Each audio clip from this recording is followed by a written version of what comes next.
Hindi short hand की daily dictation class में आपका स्वागत है। आज की डिक्टेशन गति 80 शब्द प्रति मिनट है। पेन या फिर पेंसिल और कॉपी डेस्क पर रख लें। डिक्टेशन 10 सेकंड में शुरू होगी।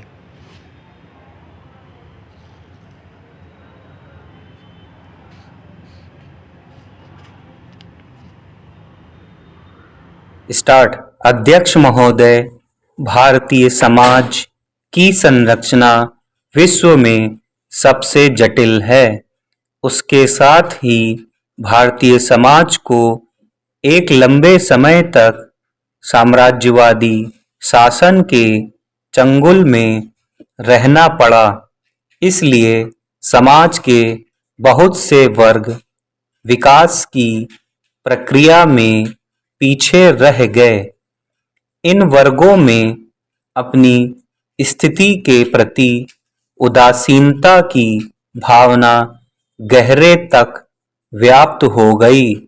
सामाजिक हलचल या देश से जुड़ी हुई घटनाएं और गतिविधियां इनके मन में कोई हिलोर पैदा नहीं कर पाती थी। इसलिए साम्राज्यवादी ताकतों का शिकंजा मजबूत बना रहा। भारतीय राष्ट्रीय आंदोलन के सूत्रधारों ने इस तथ्य को अच्छी तरह से समझ लिया कि भारतीय समाज के पिछड़ेपन और गुलामी के मूल में निहित है। समाज के बहुसंख्यक समुदाय की उदासीनता।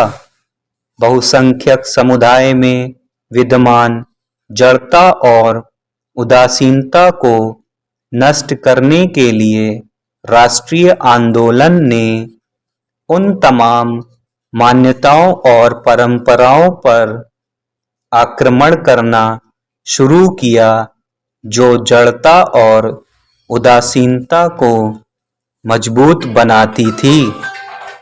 इस वास्तविकता को उन्होंने समाज के उदासीन वर्गों को समझाने की शुरुआत की। इससे जहां एक और सामाजिक एकीकरण की प्रक्रिया शुरू हुई, वहीं समाज के विभिन्न वर्गों में नई आशाओं और अपेक्षाओं का उदय हुआ।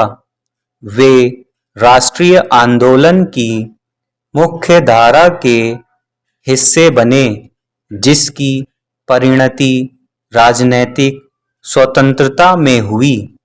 Paragraph change.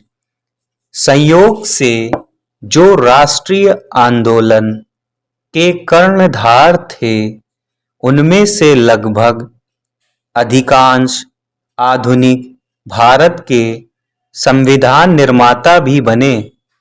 चूंकि उन्हें भारतीय सामाजिक संरचना की जटिलताओं की गहरी समझ थी, इसलिए उन्होंने विकास प्रक्रिया में उपेक्षित वर्गों और समूहों को, जहां एक ओर कानून, समता और समानता का मौलिक अधिकार दिया, वहीं उनके लिए आगे बढ़ने हेतु विशेष प्रावधान किए। विशेष प्रावधानों के तहत जहां एक ओर बच्चों के समुचित विकास की गारंटी देने वाले कानून बनाए गए, वहीं उनके शोषण और उन पर होने वाली जातियों से उन्हें मुक्ति दिलाने के लिए भी कानून बनाए गए तथा विद्यमान कानूनों में नई व्यवस्थाएं करके उन्हें अधिक कड़ा बनाया गया। यही कारण है कि हमारे यहाँ बाल दास्ता के विरोध में आज अनेक अभियान और आंदोलन चल रहे हैं। बहुत से बच्चों की जिंदगी में आशा और विश्वास के नए आलोक का प्रसार हुआ है।